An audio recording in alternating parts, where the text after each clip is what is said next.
La iglesia medieval pasa por aguas turbulentas después de las conquistas em, germánicas y también las conquistas árabes. Trata de reimaginar el imperio romano, primero con los reyes merovingios, luego con los carolingios, como hemos visto en los videos pasados. Pero si bien sobrevive el cristianismo, eh, se comienza a infiltrar dentro de la práctica cristiana eh, la corrupción, ¿no? Trató de sobrevivir y en ese sentido la empatía hacia la iglesia medieval se enfrentó a desafíos no menores con estas conquistas, con estos cismas, con estos problemas internos y a tratar de mantener el cristianismo protegido dentro de un territorio en Europa, lo poco que quedaba. Con Carlomagno se reestructura este imperio romano, muy reducido comparado a lo que iba a ser los primeros 3 siglos de cristianismo, y se mantiene la fe en los límites de este imperio romano sacro, ¿sí? Y germánico, porque tenía las tribus que estaban, que habían invadido previamente, ¿no? Ya este imperio tenía un acento un poco más germánico, ¿no? Eh, y comienza a navegar las aguas del medievo, el feudalismo, después de Carlomagno. Es lo que queda, digamos, en este nuevo imperio, ¿no? Donde se manejaba a través de feudos, señores feudales que luego se iban a convertir en los reyes que vamos a ver en la Baja Edad Media, ¿no? Así que bueno, esto deriva en un siglo que es conocido como el siglo de hierro de la Iglesia. Cuando hablamos, o la mala fama, digamos, que la iglesia tiene, la iglesia medieval, en parte surge de este siglo, ¿sí? La mala fama quizás de papas, ¿no?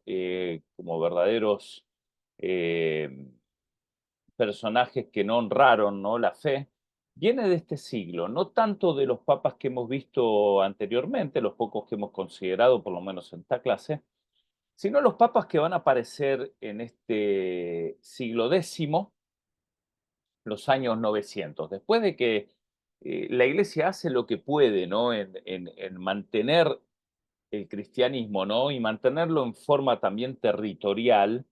Esto trae ambición de poder, porque, digamos, los papas o los pastores, obispos de Roma nunca fueron programados para gobernar la tierra, pero es la manera en que deriva, que de Constantino en adelante se empieza a entender este paradigma de cristiandad, y gobiernan territorialmente y mantienen la fe dentro de un territorio. Esta combinación de poder temporal y espiritual es la que trae esta corrupción dentro de la iglesia, ¿no? Esta puja, esta pugna entre ambos poderes, ¿no? Y tratando de mantener poder terrenal, tratando de que reyes no se subleven, ¿no?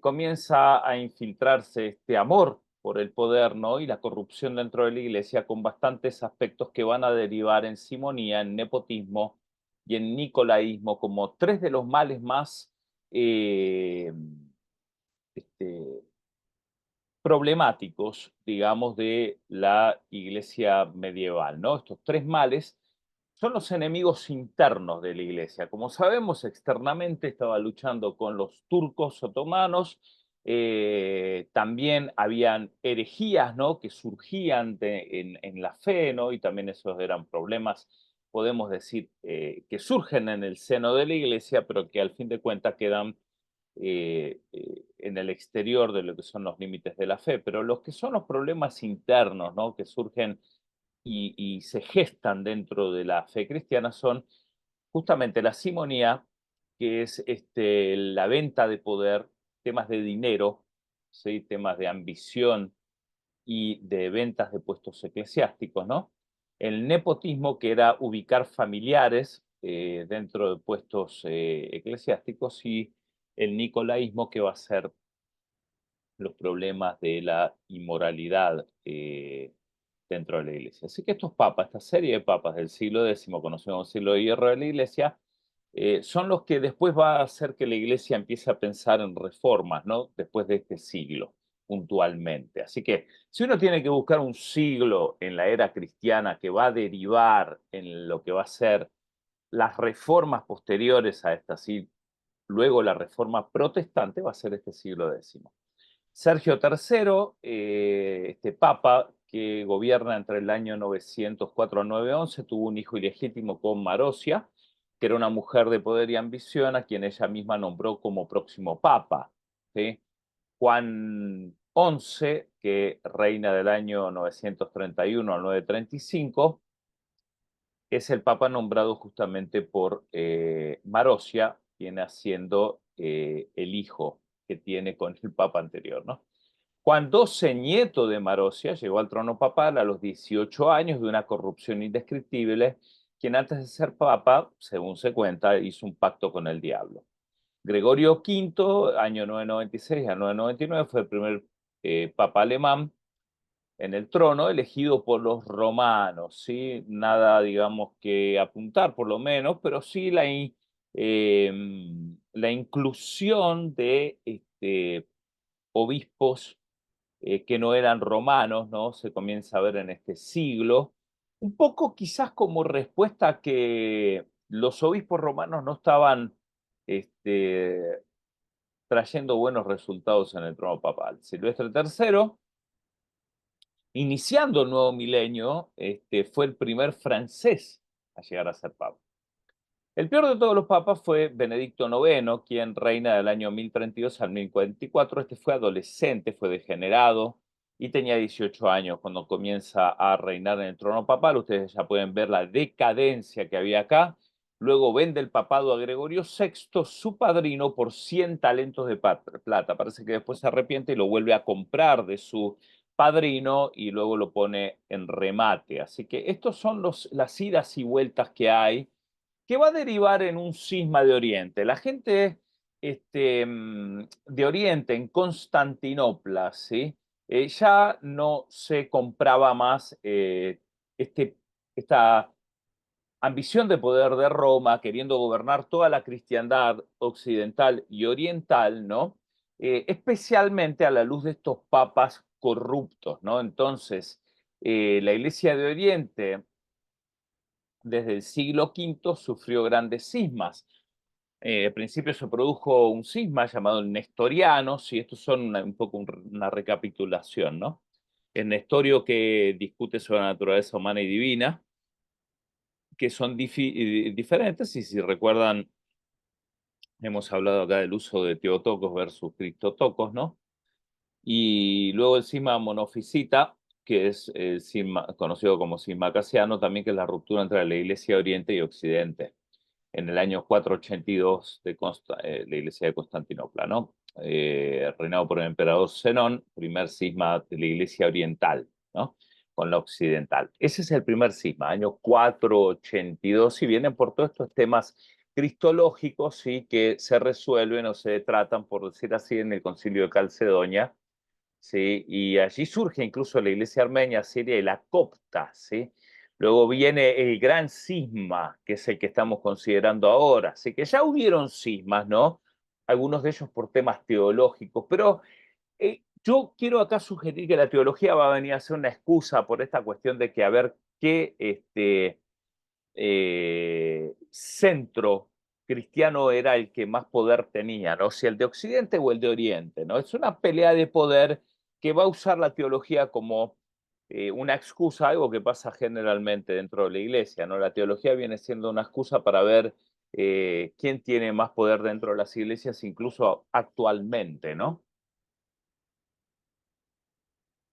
Este cisma de Oriente o de Bizancio eh, tiene tres factores que contribuyen a provocarlo, y esto ocurre este cisma en el siglo XI, puntualmente en el año 1054.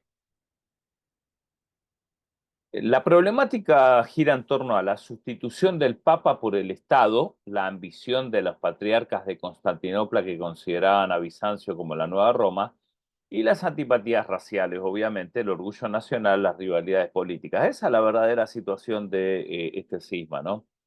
Pero se discutía también la organización jerárquica de la Iglesia basada en cinco grandes patriarcados, la diversidad de lenguas y la consciente desconocimiento mutuo.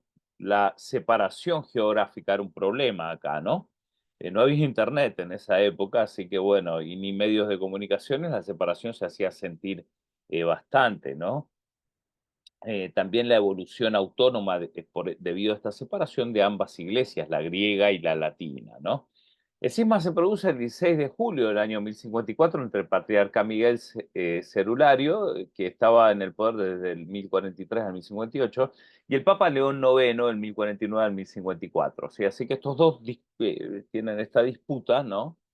Se rompe acá el vínculo entre estos dos patriarcados. Se debatieron la diferencia de culto. Fíjense que los problemas eran de poder, pero se pone en la mesa problemas casi litúrgicos y teológicos, ¿no? Roma usaba pan sin levadura, Constantinopla pan con levadura. Roma había añadido una palabra al credo que enseñaba que el Espíritu Santo procedía del Padre y agregaron las palabras o la frasecita y del Hijo, ¿sí?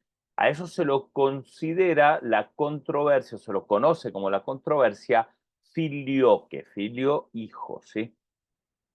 Constantinopla decía que no se podía agregar nada en un credo sin un concilio ecuménico, ¿no? Es decir, Constantinopla dice, no nos tienen en cuenta a nosotros a la hora de agregar algo, ustedes deciden por sí solos y nosotros tenemos que aprobar lo que ustedes decidieron sin consultarnos. En cierta manera, por ahí va la cuestión teológica, ¿no? Además de esto, Roma mandaba el celibato del clero. Constantinopla permitía a los cleros inferiores casarse. Roma permitía solo a los obispos ungir en la confirmación. Constantinopla le permitía a los sacerdotes y temas afines a esto, ¿no? Deliberadamente rompieron relaciones, se excomulgaron mutuamente, esta situación permanece sin resolverse hasta el presente. Así que León IX va hasta Constantinopla a encontrarse con el patriarca Miguel Cerulario, ¿sí? Cuando llega para discutir estos temas, el patriarca ni lo recibe, ¿sí? Allí en Constantinopla, lo regresa a Roma, simplemente diciendo que las relaciones se habían roto, que no iban a aceptar las condiciones de Roma, y a partir de ahí, hasta la fecha, no se ha resuelto esta división entre Occidente y Oriente. Esto es algo llamativo en el cristianismo, que hemos sido mucho mejores en dividirnos que en unirnos, lamentablemente. Parece que la oración de Jesús no ha tenido respuesta. O si ustedes creen en un plano espiritual, el diablo ha metido la cola bastante en este tema, ¿sí? De la unidad de la iglesia, en donde hemos estado defendiendo más nuestros intereses que el bien común. Así que bueno, esto es lo que pasa. Papa Francisco actualmente, bueno, hace unos años ha querido restablecer esta relación o por lo menos iniciar algún tipo de unidad, pero no ha habido respuesta, así que parece ser de que esto se sigue viendo mal desde Oriente, ¿no? Se sigue viendo como que Roma, de una u otra manera, no es que busca una reconciliación, sino que busca someter bajo su autoridad a toda forma de cristianismo. Esto, como una nota al margen, también pasa con el ala protestante de la fe, ¿no? Que después se va a dividir y va a ser otro de los grandes cismas de la iglesia. Y hay que decir, tengo que afirmar que esta fecha es una fecha que ustedes se la tienen que acordar, el año 1054, y este evento tiene que estar en sus agendas históricas, ¿no? El cisma de Oriente, ¿sí? Con los protestantes va a pasar algo similar. Si bien hay un acercamiento entre catolicismo y protestantismo, especialmente en el ala más arminiana de la fe protestante, siempre está esta desconfianza de que Roma se acerca para imponer de vuelta la fe católica romana sobre las diferentes formas. Es decir, que el acercamiento no es inocente, ¿no? Que hay un interés detrás. Y esto es, bueno, debido a los prejuicios que han habido históricamente, ¿sí? Así que, bueno, no, esto no refleja quizás la realidad del obispo de Roma o de la Iglesia Católica, pero pues esa es la desconfianza que existe hasta la fecha y no ha habido avances en ninguna de los sectores cismáticos, ¿no? O que han sido separados de la Iglesia romana. La Iglesia bizantina se escindió interiormente en numerosas iglesias nacionales: la rusa, griega, cretense, patriarcado serbio, el rumano, Alejandría, Antioquía, Jerusalén, Chipre, Constantinopla, ortodoxa de Polonia, la de Georgia, la de Albania, Lituania, Finlandia, la Iglesia autónoma de Estonia y ortodoxa de Checoslovaquia. Así que todas estas formas son derivadas del cisma de Oriente.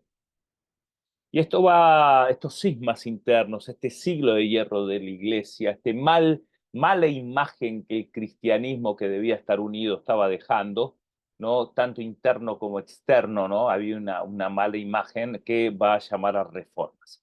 Dicho esto, el lenguaje de reforma ya comienza en la Iglesia Católica mucho antes de la Reforma Protestante. Por eso no está bien privatizar la palabra reforma para el protestantismo, como tampoco la palabra católica para el catolicismo, ¿no?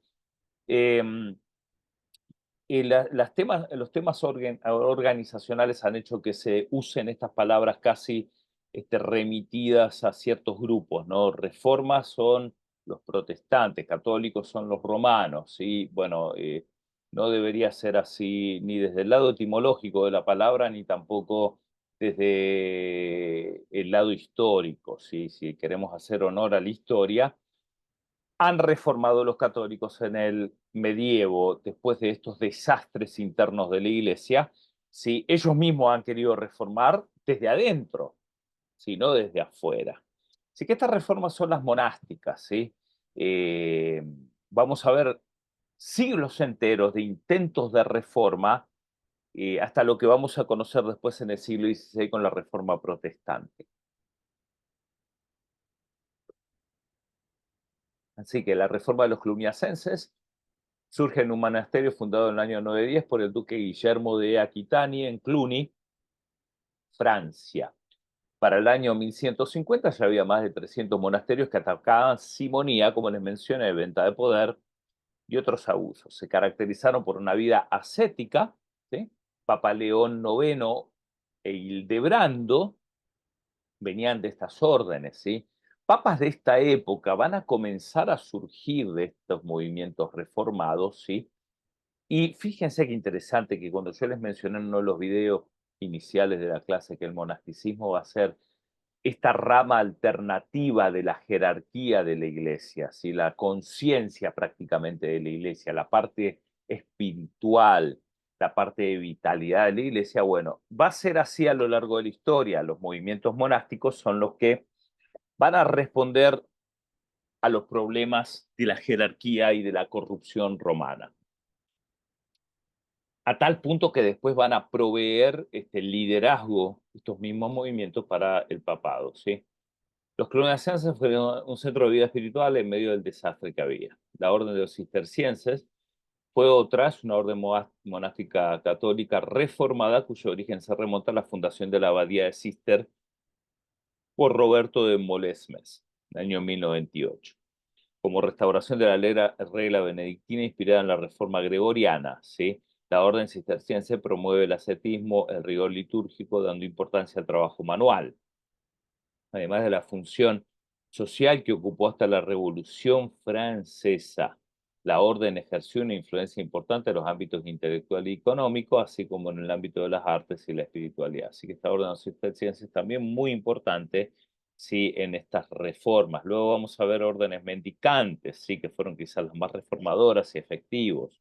Su visión abrazaba distintos ministerios que se dirigían a todos los países. El monje laico se convirtió en un sacerdote instruido, ¿sí? Algunos preparados en universidades. Esto es interesante, porque en esta época se van a empezar a preparar a los laicos, algo que antes estaba reservado solamente, la preparación al clero. Los monasterios se fundaron en las ciudades para predicar y para enseñar a la gente, así que fíjense que el corte práctico de la fe va a tomar un rol muy importante, ¿sí? Dejando de lado un poco todos estos vaivenes jerárquicos de la iglesia, todos estos temas de poder. Ya se habían cansado, digamos, los cristianos, de todas estas idas y vueltas, de a ver quién tiene la sartén por el mango, ¿no?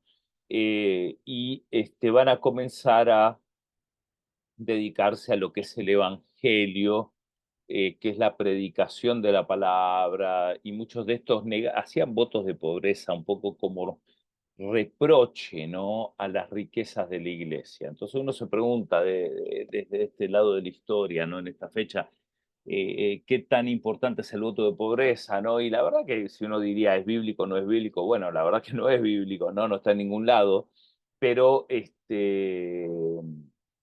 sí funciona en esta época como un contraste a la vida opulenta del clero, ¿no? Los votos de pobreza.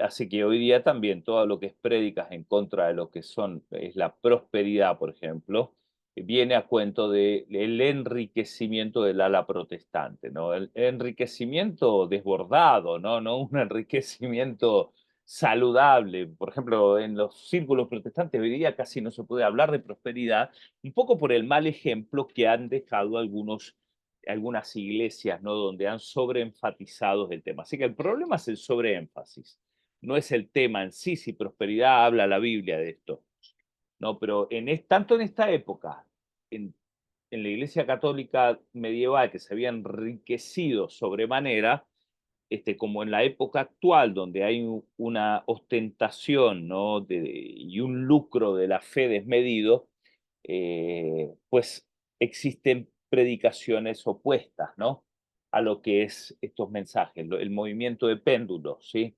Si hay un punto extremo, tanto en la práctica como en la teología, luego para lograr un balance, el péndulo tiende a irse hacia el otro extremo. Así que cuando hay un sobreénfasis en la prosperidad, el movimiento de péndulo hace que el sobreénfasis después se vaya a la pobreza. Entonces vamos a encontrar muchos de estos monjes predicando y abrazando y haciendo pactos de pobreza, ¿no? Así que bueno, eh, esto hay que entenderlo en el marco histórico que se da, ¿sí?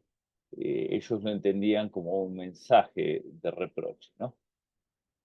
Estos monasterios se fundaron en las ciudades para predicar y enseñar. A los miembros de estas órdenes no se los llamaba monjes, sino hermanos o frailes. Se sostenían por medio de sus trabajos y mendigando. ¿M? Varias de estas órdenes que ustedes deben conocer aún en las fechas son los dominicos y los franciscanos. No vamos a hacer un estudio exhaustivo, simplemente un estudio a la luz del contexto histórico, ¿no? En donde estaban estos problemas de abusos de la iglesia, y digamos que estos movimientos monásticos son una respuesta reformada de los abusos. Los dominicos y los franciscanos, dominicos fundados por Domingo Guzmán, del año 1170 al 1221, fue una orden que se los llamó los perfectos o puros por su disciplina. Se enfocaron en la predicación, y la otra orden son los franciscanos, fundada por Francisco de Asís, contemporáneo de Domingo de Guzmán, y se dedicaron a ayudar a los pobres, los franciscanos, especialmente los leprosos y los mendigos. También esta orden tuvo una rama femenina dirigida por Clara y se llamaba las Clarisas. Varios de los nombres que hoy tenemos de ahí vienen. Ambas órdenes se ocuparon de la preparación de sus frailes y trabajaron entre los estudiantes universitarios. Digo esto, esta gente era muy preparada, ¿sí? No eran ignorantes, pero ellos decidían separarse de la ostentación que había en esta época y dedicarse a un evangelio que consideraban más puro, inclinado hacia los pobres y a la capacitación del pueblo para una evangelización mucho más eficaz, ¿no? Y la salvación de las personas, ¿no? No tanto por esta cuestión territorial, sino que ellos tengan una experiencia con Dios. Así que Francisco de Asís es uno de estos grandes personajes. De hecho, el Papa Francisco, primer papa con ese nombre, lo toma el nombre en cierta manera de este personaje, Francisco de Asís, y también más adelante Francisco Javier, un misionero jesuita contemporáneo de Ignacio de Loyola, ¿no? Enfocados en Francisco de Asís, vamos a encontrar que la historia de él es una historia muy llamativa porque pertenecía a un grupo privilegiado en su época, pudiente, ¿no? Su padre, una persona pudiente, y luego él decide rechazar todas las riquezas familiares para dedicarse a una vida monástica eh, austera, austeridad llamativa, y hoy hace voto de pobreza. Una de las características de Francisco de Asís, además de ese voto de pobreza y su austeridad, es su relación con la naturaleza. Es muy llamativo esto, ¿no? Hoy día existe en algunas ramas lo que se conoce como la ecoteología, ¿no? La ecoteología surge a cuento de todos estos movimientos ecológicos del presente, ¿no? Ese celo por cuidar el planeta, ¿no? Ese celo por la creación. Bueno, va a haber una rama mayormente católica que ha desarrollado ecoteología. Entre ellos se encuentra un teólogo muy conocido llamado Leonardo Boff, católico, brasilero. Él tiene escritos de ecoteología, entre otros personajes, ¿no?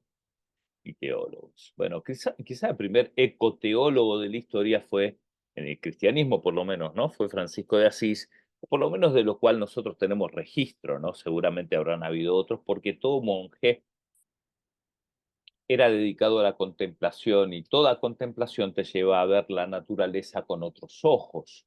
Hoy día estamos en una cultura de tanto hiperactivismo que mal no nos haría tener tiempos de contemplación de la naturaleza. Algunos grupos cristianos, como los adventistas del séptimo día y también grupos católicos, tienen tiempos de contemplación de naturaleza, lo cual hace muy bien porque, bueno, la naturaleza, como dice la Biblia, los cielos cuentan la gloria del Señor, ¿no? Y el firmamento la obra de sus manos, así que la contemplación no haría nada mal.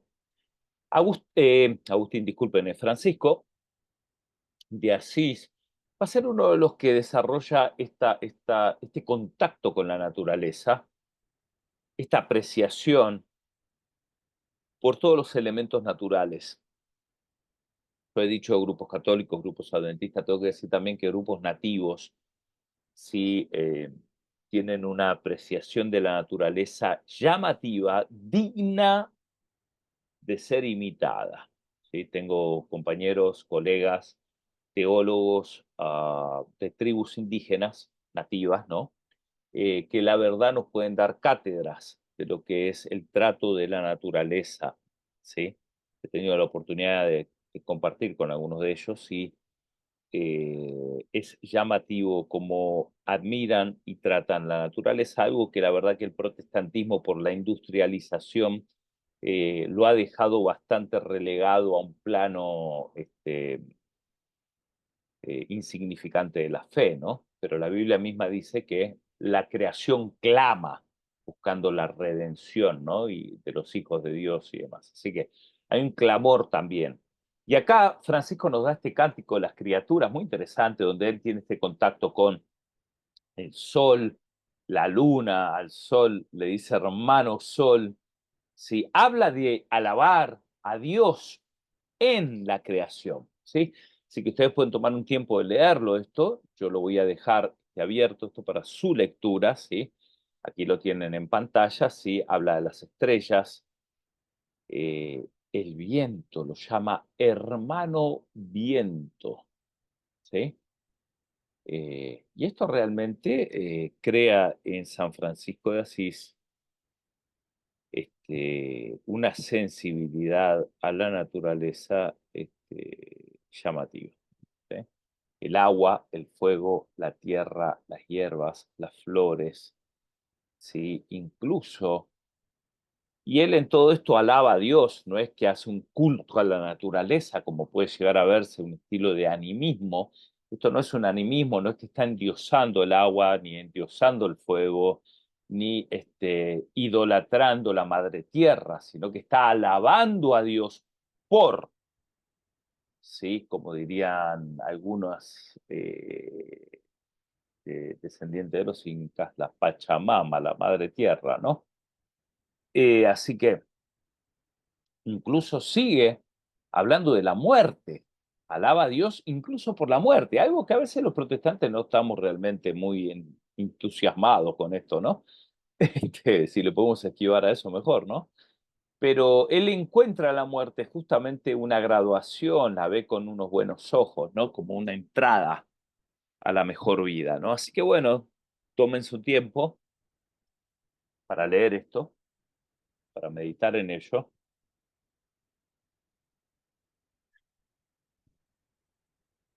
para pausar, así que observen este cántico por un momento